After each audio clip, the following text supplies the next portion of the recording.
बिस्मिल्लाहिर्रहमानिर्रहीम। अस्सलाम वालेकुम। ट्रैवल सिस्टम यूट्यूब चैनल में खुश आमदीद। मैं राहिल इकबाल आपको वेलकम करता हूं और उम्मीद करता हूं कि आप सब खैरियत से होंगे।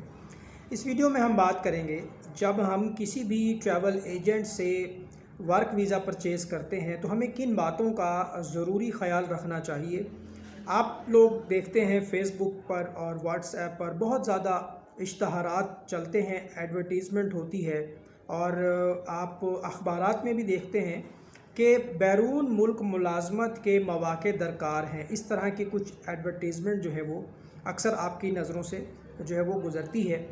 तो बुनियादी तौर पे आज हम इस वीडियो में बात करने वाले हैं कि अगर हमें किसी रिश्तेदार के लिए वीज़ा चाहिए, किसी अपने अज़ीज़ के लिए वीज़ा चाहिए या अपनी ज़ात के लिए कोई वर्क वीज़ा चाहिए तो हमें किन बातों का ख़याल रखना है। एक बात याद रखें कि ट्रैवल एजेंसी मेजर दो तरह से काम करती है। एक ट्रैवल एजेंसी वो होती है जो आपको एयरलाइन टिकट देती है, आपको उम्रा पैकेजेस देती है, आपको हज का वीज़ा लगा के देते हैं, आपको मुख्तलिफ़ ममालिक के विज़िट वीज़े लगा के देते हैं। तो मिसाल के तौर पे Malaysia, Thailand, Sri Lanka, Oman, Bahrain, Dubai. तो ये जो ट्रैवल एजेंसी होती है ये ट्रैवल एंड टूर्स की ट्रैवल एजेंसी कहलाती है। मिसाल के तौर पे जैसे हमारी ट्रैवल एजेंसी है Azbat Mustafa travels and tours private limited.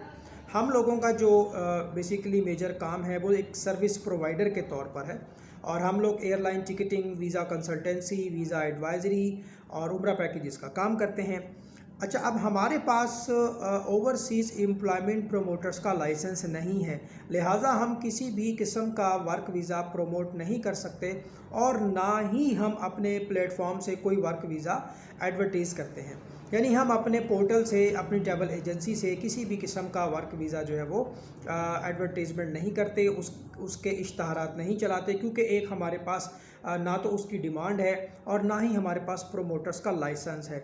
लिहाजा हम अपने तमाम देखने वालों को भी ये बता दें कि जब आप हमसे वर्क वीज़े के सिलसिले में रब्ता करते हैं तो हम आपसे माज़रत कर लेते हैं कि हम वर्क वीज़े का काम नहीं करते। अब आपने काम ये करना है कि सबसे पहले याद रखें कि हकूमती सतह पे जो है वो इसकी सरपरस्ती की जाती है। हकूमत जो है वो इसकी सरपरस्त है, जिसको ब्यूरो ऑफ इमिग्रेशन का इदारा कहा जाता है। Bureau of immigration and overseas employment जो है बेसिकली एक लाइसेंस जारी करती है। वो ट्रैवल एजेंसियां जो होती हैं वो कहलाती हैं प्रोमोटर्स। ये जो प्रोमोटर्स होते हैं ये बेसिकली इनके पास जो लाइसेंस होता है ये बैरून मुल्क मुलाजमत हासिल करने में मुआवनत करते हैं और मददगार जो है वो साबित होते हैं। मिसाल के तौर पे अगर मैं अपनी एक एजेंसी बना लूं और मैं OEP ओवरसीज़ एम्प्लॉयमेंट प्रोमोटर का लाइसेंस हासिल कर लूं तो उसके बाद मैं अपने ताल्लुक़ और अपने वास्तों को इस्तेमाल करते हुए बैरून मुल्क में जॉब्स के मौक़े तलाश करूंगा। जॉब्स तलाश करने के बाद जो डिमांड होगी उसको अप्रूव करवाऊंगा ब्यूरो से और bureau of immigration overseas employment की वेबसाइट पर उसकी एड्स को पेस्ट कर दूंगा। क्रॉस एंड चेक वेरीफाई होने के बाद मैं अपने पोर्टल से अपने ऑफिस में बैठकर उनकी एडवर्टीज़मेंट करूंगा फेसबुक पे, व्हाट्सएप पर, कौमी अखबारात में। और उसके बाद जो है इंटरव्यू होगा, सिलेक्शन होगी, उसके बाद जो शख्स होगा वो दूसरे मुल्क जाएगा काम करने के लिए। वो शख्स plumber, electrician, carpenter, welder, labour किसी भी कैटेगरी में हो सकता है।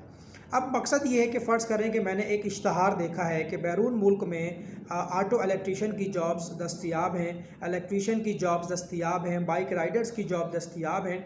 सबसे पहले मेरा ये फ़र्ज़ बनता है कि मैं ये चेक कर लूँ कि जो एजेंसी ये जॉब देने में अपना किरदार अदा कर रही है उस एजेंसी के पास ओवरसीज़ एम्प्लॉयमेंट प्रोमोटर का लाइसेंस मौजूद है या नहीं है।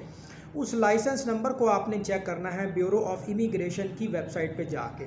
सबसे पहले आपने लाइसेंस नंबर एंटर करना है और आपके सामने अगर उनकी डिटेल सामने आती है तो आपने ये देखना है कि क्या इनका लाइसेंस वैलिड है, क्या इनके ख़िलाफ़ किसी किस्म की कोई भी शिकायत पहले से दर्ज शुदा तो नहीं है। आपने ये देखना है कि ये लाइसेंस एक्टिव है या सस्पेंडेड है या क्लोज्ड है। अगर पहले से उस एजेंसी के ख़िलाफ़ किसी ने शिकायत दर्ज की है तो हरगिज़ आप उस एजेंसी से वीज़ा ना ख़रीदें। उसके बाद आपने ये देखना है कि परमिशन नंबर, जब डिमांड क्रिएट होती है किसी भी कंट्री में, मुख्तलिफ़ वीज़ों की जब डिमांड क्रिएट होती है तो उसका एक परमिशन नंबर होता है, जिस परमिशन नंबर के अगेंस्ट वो डिमांड क्रिएट की जाती है। मिसाल के तौर पे कतर में 10 ऑटो इलेक्ट्रीशियंस दरकार हैं, बहरीन में 10 प्लम्बर दरकार हैं, सऊदी अरब में 15 साई के ख़ास यानी कि ड्राइवर्स दरकार हैं। तो ये डिमांड जो होती है परमिशन नंबर के अगेंस्ट होती है। आपने दो चीज़ें ब्यूरो की वेबसाइट पे चेक करनी है। सबसे पहले तो उस ट्रैवल एजेंसी की आपने लीगल हैसियत देखनी है कि क्या एजेंसी जो है वो, उसका जो लाइसेंस है वो मनसूख तो नहीं हो गया, क्या वो कारामद है, एक्टिव है या सस्पेंडेड है। उसके बाद आपने डिमांड देखनी है। उसके बाद आपने ये देखना है कि उनका परमिशन नंबर क्या है। ये तमाम चीज़ें देखने के बाद फिर आपने उस एजेंसी से रब्ता करना है और उसके बाद आपने उनसे जो गुफ्त शनीद करनी है, जो बातचीत आपने उनसे करनी है वो ये करनी है कि ये बताइए कि इस जॉब्स के लिए जो क्राइटेरिया है वो क्या होगा। आया कि हम अपने डॉक्यूमेंट्स लेकर ख़ुद वहाँ पर आएंगे, हमारा इंटरव्यू होगा, हमारा सिलेक्शन कौन करेगा, हमें इब्तदाई फ़ीस कहाँ जमा करवानी है और इसमें मुकम्मल अखराजात कितने आएंगे, मेडिकल का ख़र्चा कंपनी बर्दाश्त करेगी या कैंडिडेट को ख़ुद बर्दाश्त करना पड़ेगा, एयरलाइन की टिकट का ख़र्चा कौन बर्दाश्त करेगा, वीज़े को प्रोटेक्ट करवाने का ख़र्चा कौन बर्दाश्त करेगा। ये सारे सवालात जब आप उनके साथ तय कर लेंगे बाहमी मशवरे से उनकी पॉलिसी के मुताबिक, फिर आप याद रखें कि जब भी आप किसी किस्म का लेन देन करें, आप रकम की अदायगी करें तो उनसे रसीद आपने ज़रूर लेनी है। ठीक है जी। अगर आप बैंक में पैसे ट्रांसफ़र करते हैं उस सूरत में भी आप उनसे रसीद हासिल करें। ट्रैवल एजेंसी के लिए भी रसीद का देना बहुत ज़रूरी है ताकि बवक्त ज़रूरत दोनों पार्टीज़ के लिए वो रसीद काम आ सके। बाज़ औक़ात जब आप लेन देन नहीं करते तो कस्टमर FIA में जाके दरख्वास्त दायर करता है कि फ़लाँ एजेंट ने मुझसे इतने लाख रुपए ले लिए, उसको बढ़ा चढ़ा के बताता है क्योंकि आपके पास एविडेंस नहीं होता और FIA वाले ट्रैवल एजेंसी के ख़िलाफ़ एप्लीकेशन दायर कर देते हैं। जब ट्रैवल एजेंसी वाले के पास प्रूफ होगा कि मैंने इससे कितने पैसे लिए हैं, उसकी रसीद आप उसको बना के देंगे और पैसे देने वाले के पास भी ये सबूत होगा कि मैंने फ़लाँ एजेंट को इतने पैसे दिए थे, तो दोनों पार्टीज़ इनकार नहीं कर सकेंगी। ये बहुत ही टेक्निकल और जो है वो काम है क्योंकि ये जो ट्रैवल एजेंसियां होती हैं ये काम करती हैं बैरून मुल्क मुलाजमत में मददगार साबित होना, मदद करना। तो इनके पास डिमांड होती है और उस हिसाब से ये चलते हैं। जब आपका वीज़ा प्रोसेस होगा, बायोमेट्रिक होगी, आपका मेडिकल होगा, फिर आखिर में आपका वीज़ा प्रोटेक्ट होगा। वीज़ा प्रोटेक्ट करवाने के बाद आप चले जाएंगे। अब यहाँ पर देखने में आता है कि ऐसे बहुत सी जॉब्स मार्केट में दस्तयाब हैं जिनका हकीकत से कोई ताल्लुक़ या वास्ता नहीं है।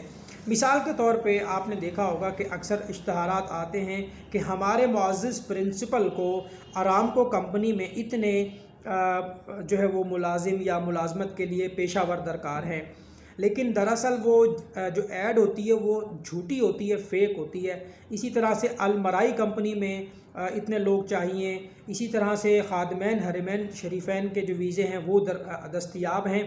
ये देखभाल के तसल्ली करके आपने ये सारा काम करना है। अगर कोई एजेंट आपसे फ्रॉड करता है, आपसे झूठ बोलता है, आपको रसीद नहीं देता और आपको वो घुमा रहा है कि अभी आपका वीज़ा आ जाएगा, बस आपका वीज़ा लगने गया हुआ है, ये सारे मामला जो है आप देखें और आप अपनी शिकायत जो है वो FIA में तहरीरी दरख्वास्त की सूरत में जमा करवा सकते हैं ताकि वो लोग उनके ख़िलाफ़ एक्शन लें। हम लोग बस देखते हैं कि कहीं पे हमने इश्तहार को पढ़ लिया, ऐड को देख लिया और उसके बाद उसकी तहकीकात नहीं करते और हम एजेंसीज़ को पैसे दे देते हैं। तो इसको हम समराइज़ करते हैं। दो तरह से ट्रैवल एजेंसियां होती हैं। एक वो ट्रैवल एजेंसी होती है जिसके पास डिपार्टमेंट ऑफ टूरिज़म सर्विसेज का लाइसेंस होता है, जिसको ट्रैवल एंड टूर्स एजेंसी कहते हैं, और एक एजेंसी जो है वो ओवरसीज़ एम्प्लॉयमेंट प्रमोटर्स की एजेंसी होती है। तो बुनियादी तौर पे इसमें जो समझाने वाली बात है कि आप ये बात देख लीजिए, ये बात समझ लीजिए कि लाइसेंस उसका वैलिड है या उसके पास डिमांड है या नहीं है। इन तमाम चीज़ों को आपने देखना है और अगर आप चाहते हैं कि आप किसी تصدیق شدہ ایجنسی سے ہی ملازمت کا ویزا حاصل کریں۔ اس کے لیے آپ بیورو آف امیگریشن کی ویب سائٹ پہ جا کے فوراً جابز بیرون ممالک میں ملازمت کے لنک پہ کلک کر کے اس کی تفصیلات کو نوٹ کر لیں گے۔ وہاں پہ ہر ملک کے مطابق آپ کو جابز مل جائیں گی۔ جب آپ کی تسلی ہو جائے اس کے بعد ہی آپ نے لین دین کا سلسلہ آگے بڑھانا ہے۔ اس معلوماتی ویڈیو کو اپنے دوستوں کے ساتھ ضرور شیئر کریں۔ ٹیک کیئر، اللہ حافظ۔